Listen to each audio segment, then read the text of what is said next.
So, welcome to the Reds Disciples podcast, where everything sucks. Where that was, one of the, I think sometimes there are two kinds of losses. There's a loss that you have in a game where it's like, maybe that's an outlier. Some things that happen were an outlier, and you fix them the next game and things will be all right. And then there are some losses where it feels like some of the things you saw are the beginning of a disturbing trend. And that this last game was, and this is our place for overreaction, but it's a lot of stuff I saw in this game is kind of a dumpster fire. This was a punch to the dick, to be perfectly honest with you at times. It was hard. Robert took a shot in the balls today, and yes. Nobody noticed. Yeah, it was not fun. So Reds Disciples fans, disciples of Red would be turning over in his grave if he saw this one. We lose 116-107 against really a Washington Wizards team that we had no business losing to on our own floor. For God's sake, Spencer Dinwiddie shushed us with 9 points, and then when they went on to win. If that's not the ultimate, I don't know what. Like, if Spencer Dinwiddie shushes you and you're a coach, like, you have to take guys off the floor, or someone has to clothesline him after that. Like, somewhere there has to be a pulse. There has to be one last fuck given. Somewhere you must find a fuck to give somewhere. Pardon my language, but someone has to give one and decide that we are playing flat. We have no energy at all, but someone is going to have to give us some energy. And we started to see that a little bit with Al, who came through, but it was just too much. It was too much. It's just too much of a lot of things that Celtics fans we have seen really for the last year, maybe even a little bit longer than that, but really especially for the last year. Soon as we saw it, recognized, oh, I recognize you, offense. I recognize you, defense. There you are. And there we go. Yeah, the defense is the really concerning part. I know Ime said he's not married to the switch everything defense. Well, I'm about to file some divorce papers. I've had about enough of this.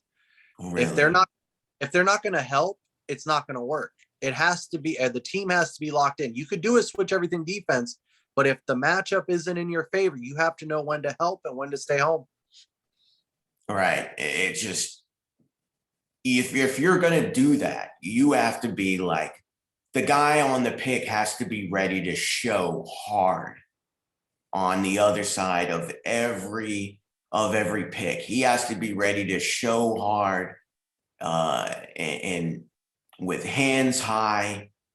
Like, you have to come with that every time, or you have to be willing to back off and let guys chase guys around the screen, chase them off the 3-point line and not quit. But you have to pick one of those two. If it's not one of those two, you're dead in the water. You can't just not choose one of those two options and think you're going to win. And I don't understand what information Ime is still looking at. He's still gathering data, whatever. He's not married to it. He's not trying to figure it out. Like, it feels blatantly obvious. Honestly, this team is not going to figure out this switch everything. It's what we saw a lot of last year when guys were being lazy with their switches. So I've even heard Perk mention this lately. Like, Perk's mentioning this, it's a thing. Like, if Perk's mentioning this and it's right, it's a real thing. And like, at that point, you can't half-ass that. You can't half-ass that and not be tight not be tight hugged up against the defender, or not be, in chase position, coming on the other side of screens, get low, chase the guy off the screen, off the 3-point line and into the paint towards your help. Like, but you got to do one of those things. If you like, there's no other choice. There's no other choice. But those things, energy and effort, those are two things that this team does not show ever. No, Like and we're still waiting for the tough love, for the iron hand, whatever that's supposed to come. That's supposed to say, you know what? We're not going to do this. We're not going to get punked on our own floor. We're not going to have guys shushing us with 9 points. We're not going to have guys stamping on Lucky. I'm still waiting for the pushback. Hi again, this is Red's Disciples. I'm Aaron. This is Billy. And welcome to hell. population all of Boston right now. Right, population all of Boston. So Dinwiddie does end up with 22 points. He had a few big baskets. He had a 3 big late in the game and a couple other points. But I mean, just like Beal was like, on a game where Beal goes 7 of 25, you have both Jays. And at home, you're supposed to win those games. Like, those are the games that you look back on at the end of the season and you're like, we should have had that. Like, we should have had that one. And it's early. It's only game 5. I'm not going to react. Like, I am probably a little overreacting. There's a little bit of hyperventilation going on. I will admit. But I know in my heart of hearts, this is not the end of the year. It's game 5. It's not game 82. But there are some things here that we're seeing that I'm really not a fan of. And what concerns me is, like I said, they don't seem like outliers. They don't seem like things that, oh, this is a one-off. Maybe this will get fixed in the next game and we'll be fine. Like, there's some things that look like, all right, I've started to see bits and pieces of this for a few games, and now it reared its head ugly, and I wonder if it's about to get a little worse before it gets better. That's what's got me concerned. It's the same trend over and over, right? Like, the starters play well, second unit comes in, we have a horrible second quarter, so much so that we're playing the whole second half just playing, comeback basketball. We fight, we make it close, one possession game, and then it's make or miss. We either hit the shot and make the play, we steal a game, or we lose like we did tonight. And you can't let weak teams come in your house and feel like they can push you around. And that's what Montrezl Harrell did. He came in our house and he made it his house. He was flexing all over the place. We didn't get out talented. We just got outworked. We just got straight up outworked. They came into our house and they pushed us around. And, I know one of your sore spots for this team, especially off the bench, has been the play of Josh Richardson, as is with a lot of people. Like, we were really hoping Josh would come in and be a good complement to Jalen and Jason, hit a few shots, play some good defense. I even thought that maybe coming off the bench might be a good spot for him and be able to play make. And some of this is, I'd say a good portion of this is him. One of the other things, though, I've noticed is when he plays next to Dennis, a lot of Dennis, for all the good that Dennis does, and he does do good, but for all the good he does, a lot of his offense comes at the expense of greater ball movement. And this is something that Adam Taylor, great friend of mine, great Celtics writer and analyst. If you're not following him, get your life choices in order, because he's as sharp and as savvy as they come. And he's doing this all the way from the other side of the pond in England. But he mentioned this the moment we got Richardson, was that he had looked, at Schroeder, that he had looked at a bunch of tape of Schroeder and a lot of his offense that he had come just a lot of at the elbow, and just a lot of it was just kind of tunnel vision. And he didn't make a lot of plays for other people. And that was one of his concerns. That was one of a lot of people's concerns, was that would Schroeder go for himself when he came here thinking about his contract? I don't know if it's been as overall as selfish as him saying, haha, I'm going to do me. I just think that's how he plays. I just don't think he knows how to play any other way, really. And when he's on the floor, and sometimes when Jalen's on the floor, I feel like we have two guys who really don't know how to operate a two-man game as well, or know how to make plays going downhill for other people. Like, they don't have their head up. They look for their shot only, and it's their shot first. And if they don't, you hope they get fouled. What is up with Jalen? It was like 2018 Jalen today. That loose dribble, like he was Yeah. like a Like all of a sudden, all of a sudden, the stagecoach turned back into a pumpkin again. And we started to see this a little bit before, but it was covered up by, because Jalen just had some good games in shooting the ball and so on and so forth. But I have not seen a lot of cutting from him, a lot of at the top of the key, dribbling, trying to drive through 2 and 3 guys, getting stripped.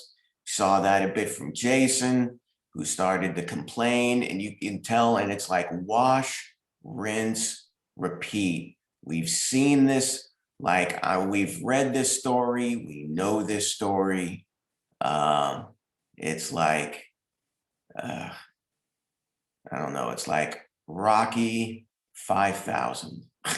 Like, we know how this story is going to end over and over, and it's never good.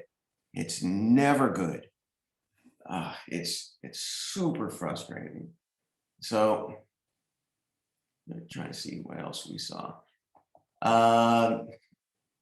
Good guys we saw for the sake of doing good, because I know we like to find 3 stars. I feel like at least 2 of them have to be our starting bigs. Like, Al didn't quit this game. He had a nice line. Both our bigs had double doubles today. I thought Al only played 26 minutes. I thought Ime kept him on the bench too long.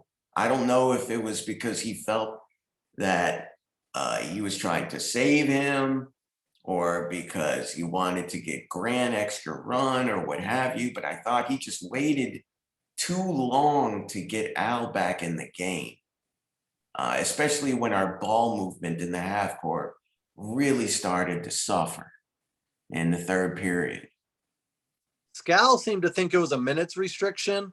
I'm not convinced. I thought it was just, we just played bigger with. I had the Washington feed today, so I didn't hear Scal. Thankfully. Well, luckily for you, because it was, as much as I love Mike Gorman, I've been feeling myself going to the away team feeds as well for the commentary. But we did play a lot better when we only had one big in, just because of the weird matchups with Washington, the way Washington was playing. So my guess is they just wanted to split Al and Rob, and Al just got the short end of the stick because of how Rob was playing. And again, Al 7 of 12, hit a couple threes, 4 assists to go with his 11 boards and his 16 points, another block and a steal. Again, stuff in the line. Al's playing outstanding. Going into this game, he was among the league leaders in blocks. Obviously, at the top of that list was the guy he's playing with, Rob, who had 4 more blocks today to go along with 13 points, 11 boards. And again, playing 30 big minutes, not many fouls. The best thing that's come out of this 5-game stretch to start so far this season is just how well Rob is really settling in. He hasn't looked as explosive at times as they want. I thought a couple times today, he just blatantly passed open, wide open, like bunnies inside the paint, inside like 5 feet. He was passing the ball. It's like, what are you doing? It's like, put up the shot. It's like you use like develop a jump hook or something and trust it. Like develop a short jump hook. Like there's no reason why you should be passing up shots when you're within 5 feet of the paint. Like I don't get that. But I mean, outside those blemishes, I thought Al had. I mean, excuse me, Al too. But I thought Rob had a great game, and it's been great to see him emerge as the player we hoped he would become this season. So that is one good thing. That one good predictor of things hopefully to come. That I think all Celtics fans, all of us who are watching this, should be excited about. Yeah, I guess the team had a really bad shoot around this morning, and Ime told them that, hey, if you do this, you're going to get your asses kicked. Well, we got our asses kicked. We did.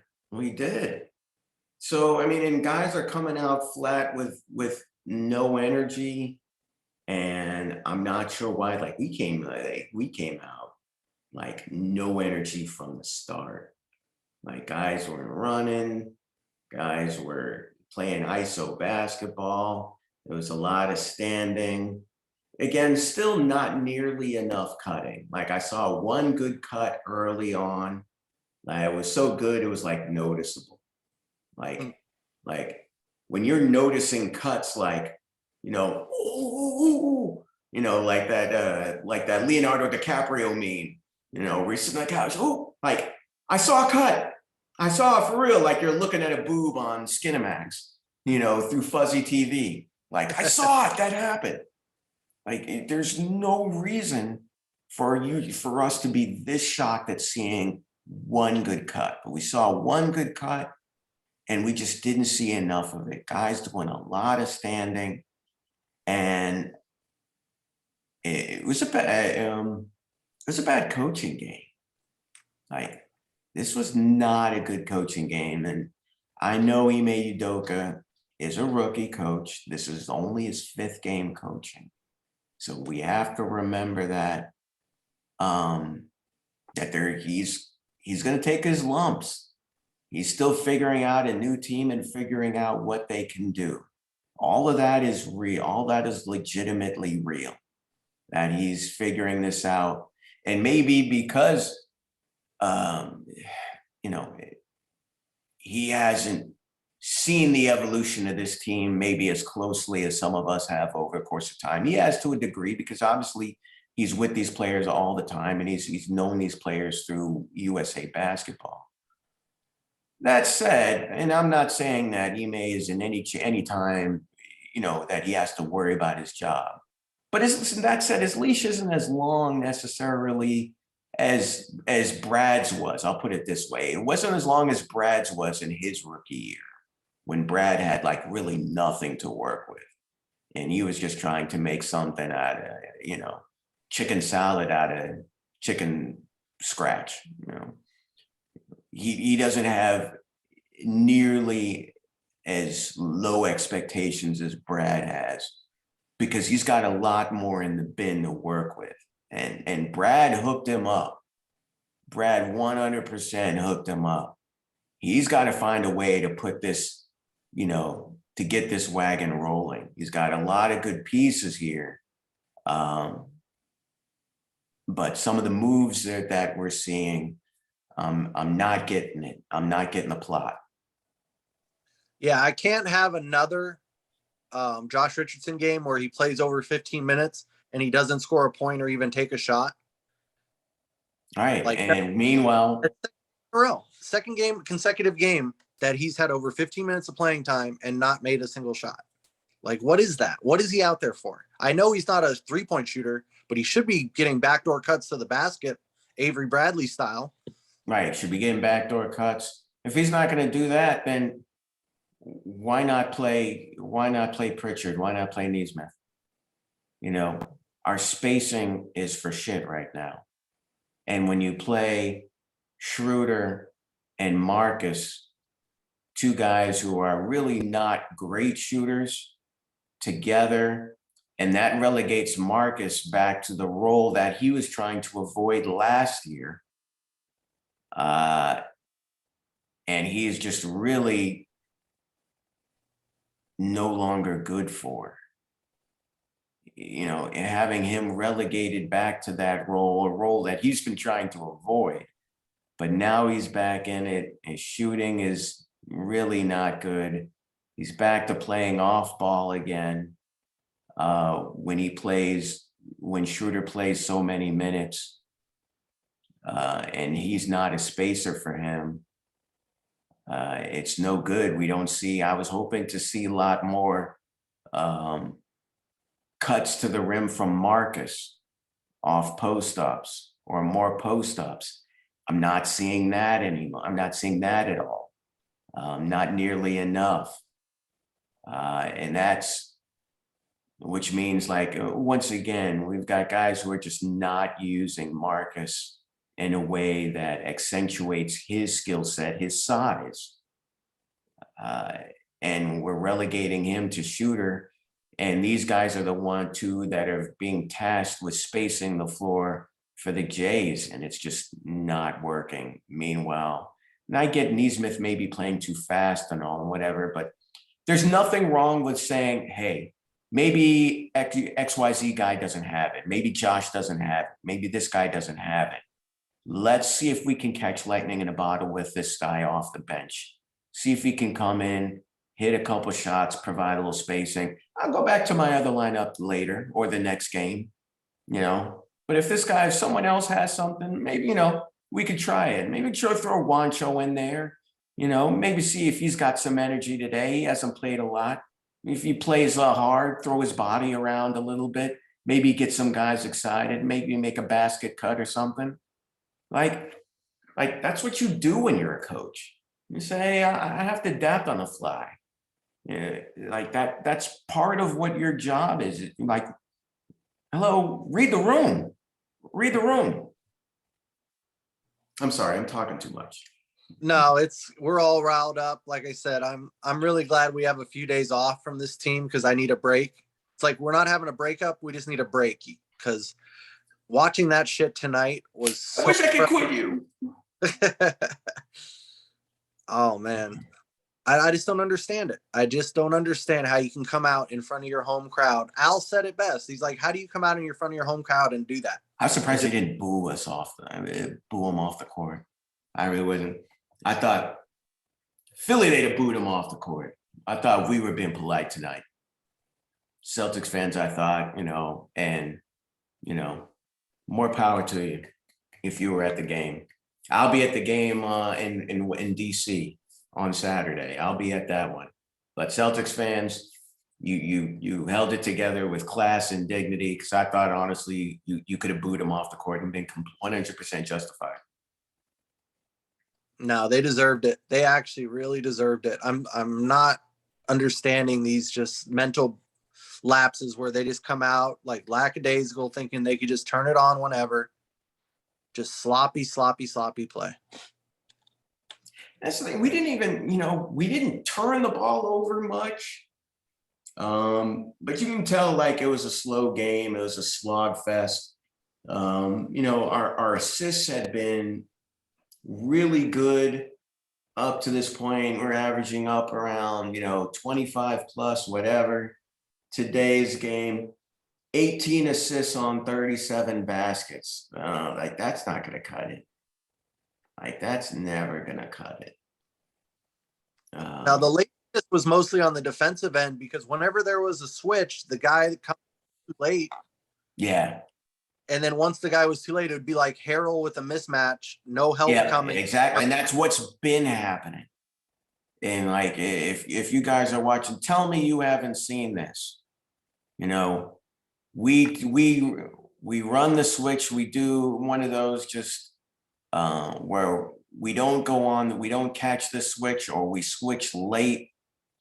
And if they don't make the shot, we end up with a small guy underneath the rim with one of their big guys who crashes the board and gets it back and then flexes, like that's what we've been seeing. And that's what we saw a lot of last year as well, playing games. And again, it's why I don't know, one of his coaches, man, Will Hardy, Dame Stoudemire, someone over there needs to tell him, Ime, this thing's it's not working. Like, what more do you need to see?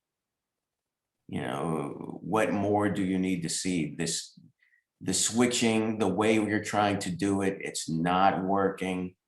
Maybe we can continue to work on it in practice, but in the games, we can't do this. We can't keep doing this and expect it to work because it's not working. I'd really like to see him bring back the diamond defense that Brad used to do on the out of bounds.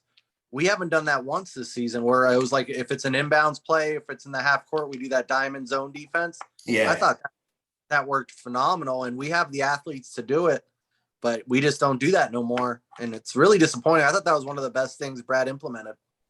Right. So now we actually have all the athletes we need to do that, and we're no longer doing it, which is, bizarre. Understanding, obviously, it's a different coach. He's going to have different ideas and all that. Like, I love the double big lineup, but it might be time to send one to the bench so we can start to play a little faster and open this up a little bit, is my opinion. Is we might need to try that. And I need Tatum with the matchups that he seems to be more favorable at. I think Tatum plays better at the 4. We've said this. We saw Tatum saw 9 in his all NBA year. Tatum saw 90% of his minutes at the 4, at the traditional 4 spot. Now it might just be time to do it. I know that's Ime is not going to switch things up easily and is going to stick with that. I mean, I do like that, to agree that you want to impose your own will as a coach. You want to set the attitude, you want to set the pace, you want whatever your philosophy is, you want to dictate terms to the other team, whatever it is. And use your best weapons in a way that forces other teams to match up with you. Problem is, right now, it's not working. As much as I love the double big, and I actually think it does work with those two, but we're playing slower and efficient basketball all over. Even when it's not double big, we're still playing slow. And that's a concern. And I think we need to play at a much, much quicker pace than we've been playing. And adding a shooter, I'm hoping that when Langford comes back, he inserts Langford back in so he can play. Again, I still don't know what Neesmith has done. I get that maybe he's playing a little fast, but in the first few games. But to me, that's not enough to sit him, like to park him on the bench after the summer league and preseason he had, to just simply say, you know what, we're not going to go with him. We're just going to park him there, for him to just not get no play after a couple of bad games. Like, I'm not saying that he's earned his way or he earned the way to work himself in, but Josh Richardson hasn't certainly done anything to earn automatic minutes over guys that could potentially help you by spacing the floor. He hasn't earned that deal.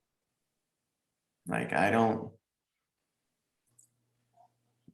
get that. This fucking This team, man, it's going to be the death of me. It's going to be the death of me. So we dropped to 2-3. Washington Wizards go to 3-1 with this travesty. Again, the basketball gods spoke. They said, not gonna play the right way. We're not gonna let you win. We're gonna waste a 4 for 6 3-point shooting night from Dennis Schroeder. Said that's what happens when you anger the basketball gods by not playing the right way, by not moving the ball. We got obliterated on the boards too. 11 offensive rebounds for Washington. Like, that was a big part. That's how you win a game like that. They shot over 50% from the floor. Like, I mean, just talk about no resistance. There are a few plays I saw where guys just walked down, threw it to a guy in the post, and he just turned and just laid it up. And the guys are just like, okay. Like, I don't know what you do with that. Like I said, at some point, say, you know what? Maybe you don't have it. Let's see if someone else has it tonight. We'll see if we can catch a spark from somebody else. Like, you got to be willing to try that. You got to be willing to be flexible. Yeah, if we're gonna just shit the bed, let the young guys be the ones that shit the bed. At least they'll get some experience out of it. I want Neesmith. We're gonna need Neesmith this year anyway. Like, there's no way around that. We are going to need him this year if we want to go anywhere we want to go. So, I mean, yeah, might as well give the kid a shot here. So just say, hey, if you don't like the way guys are playing, coach, show your displeasure by putting them on the bench. Say, nah, what you're bringing right now is not enough. We're going to go to someone. That's how you send a message to your two stars, by the way. You want to talk about how you're not going to, you want to give them tough love and all of that in the off season. If that's what you want to show them that they're not above anybody else, say, you know what, we're going to take you out. We're going to play guys who haven't played, but we think they might give us a spark because you clearly don't have it. And let them sit for a few minutes. And say, if you're going to waste the game that way. Saying, you know what, guys, I just want you to know you're not above anybody else on this team when it comes to giving effort. Saw a lot of Tatum circle last year with complaining, although he did get jobbed from the refs a few times. I will fully cap to that. The refs were not. The refs had a bad game too. Horrible. Yeah, really bad game. I thought, and it sucked that Ime challenged the wrong call, and he didn't have any challenges left to challenge the Al script when they were down, I think, only 3. That could have given him something. Or even the out of bounds that Al and Jalen were both inbounds to save just time. And then I know you can't challenge a no whistle, but Tatum did get pushed in the back. That's why he missed that layup from Kuzma. So there's just 3 calls all in the last 5 minutes or so. Just changes the momentum of the game. It's really freaking stupid. Like, they're professional. Do your job. All right, you're professionals, but you know what? Again, basketball gods. When you play a bad game and you let crap teams stay with you and get leads and feel like they can play with you in your house, you leave yourself open to those kind of calls that can screw you in the ass. So, not in a fun way. In a completely toxic, not fun, make you hate everything kind of way, which is not the good way. So anyway, is the next game the Saturday one? Is that the next one, or we play on Friday? No, Saturday's the next one. So you get All right. So that one is the one I will be at. Probably not gonna have a recap after that one.